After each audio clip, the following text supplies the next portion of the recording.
Alright, the wort is chilled. Just whirlpooled it. You can see spinning there. I'm going to let it sit for 10 or 15 minutes, and hopefully that'll compact the hops into a nice cone in the middle of the pot, and then my side pickup tube can pull clean wort off the side. They use this technique a lot in full-scale breweries. So we'll check back. Got my fermenters ready to go here. I cannot stress enough that everything that touches the wort after it's been boiled and cooled needs to be wet with sanitizer. You can see I have quite a bit of foam inside my fermenters, but it's totally neutral. Don't fear the foam. Well, it didn't quite go as planned. Wound up having to strain all of the hops out with a funnel and with a hop bag to even get to the volume I'm looking for.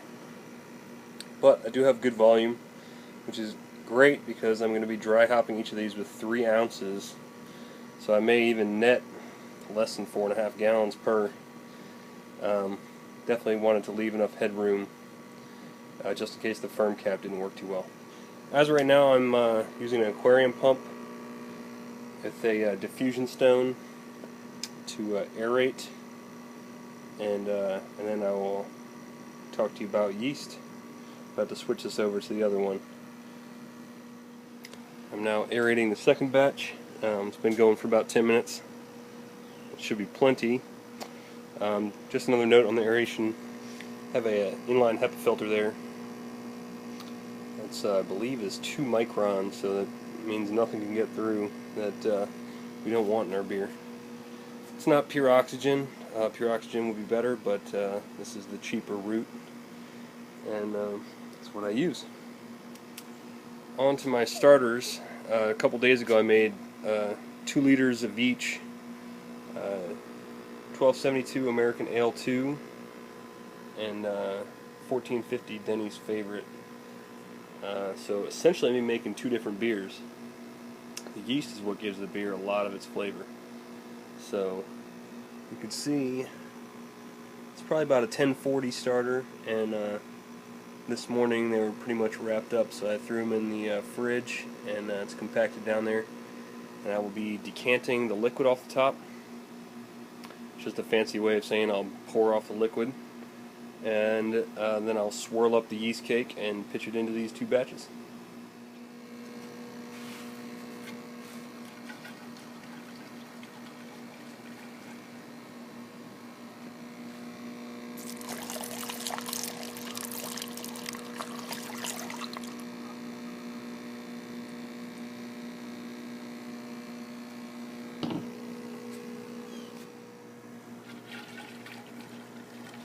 Comes the 1272 American Ale 2, and here comes the Denny's.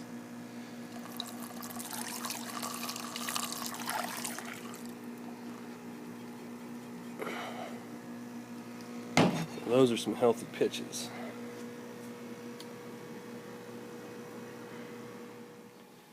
Now we come to the arguably the most important part. This is my temperature control chamber. It's a chest freezer. Fits 2 carboys. If I didn't have the milk crates, I could probably fit 3. I may do that sometime when I'm cold crashing.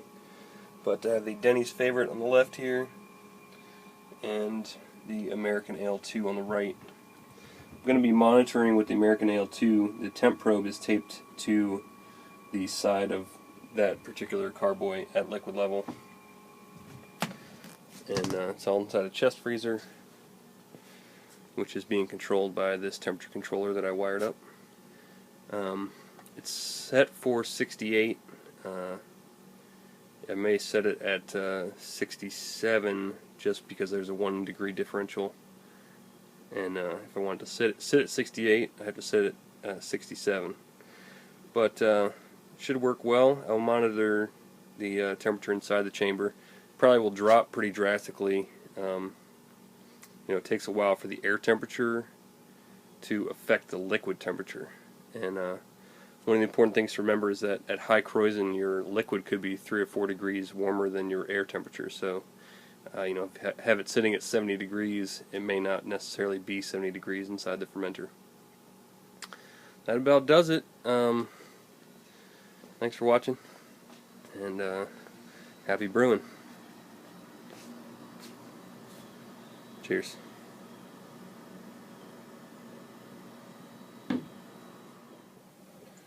About 5 hours after pitching, the head was already starting to build.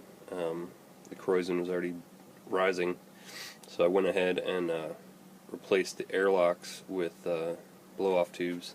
These are just blow-off tubes installed on an airlock. If you're going to do this, you have to snip the little cross on the bottom of the airlock.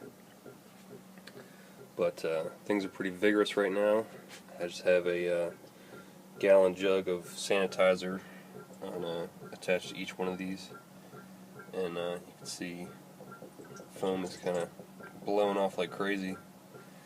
This is 14 hours post-pitch, and they're both just going nuts, so hopefully we get some nice attenuation. And after the Kreuzen drops, I'll reinstall the airlocks, but for now it's working just fine. If I don't lose too much beer though.